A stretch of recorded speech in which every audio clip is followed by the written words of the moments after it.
ہم لوگ کو ان کے سامنے جاتے کچھ اپنے پر بھی نظر ڈالنی چاہیے کہ ہم لوگ اندر سے کتنے گنہگار ہیں. کسی کو پتہ ہو نہ ہو، ان کو پتہ ہوتا ہے چشم پوشی کرتے ہیں، تو بہت خیال سے کھڑا ہونا. وہاں عام لوگوں کی طرح نہ جانا، جا کے کھڑا ہو گیا ایسے نہیں کرنا.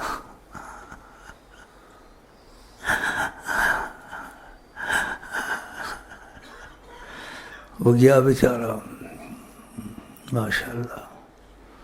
اور جب میں گیا تو حالت ٹھیک تھی جیسے ہوتا ہے انسان، پر پھر کہا سلام پڑھتے خیال آیا، اس کو سلام پڑھتے خیال آیا، تو خیال آیا کہ میں دل کا بہت بے ادب ہوں، میرے سے ایسے ایسے گناہ ہوئے ہیں.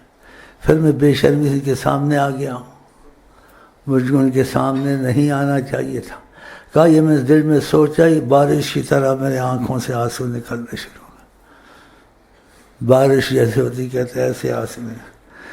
سب اندر کی تہ کو جانتے ہیں. جب اس نے کہا آنے نہیں چاہیے تھے، نبی کا اتنا ادب سوچا، ہم سے ایسے ایسے گناہ ہوتے، پھر سامنے آ جانا السلام علیکم یا رسول اللہ کہنا. کہتے میں نے سوچا ہی تو میرے دل میں آیا میں نے بہت بڑا یہ گناہ کیا، بہت بڑی غلطی کی جو میں ان کے سامنے آ گیا. میرے جیسے شخص ان کے سامنے نہیں آنا چاہیے. کہا یہ سوچا ہی تھا، میری آنکھوں سے آنسو جاری ہو گئے.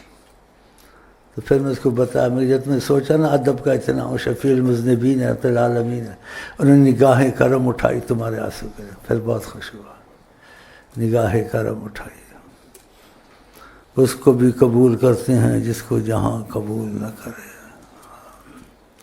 حیات النبی ہیں جناب محمد، وہ دربار رب میں مقرب محمد. خدا مانتا ہے جو کہنے محمد، چور اور شرابی چاہے ہو قاتل، معافی دلائے نام محمد.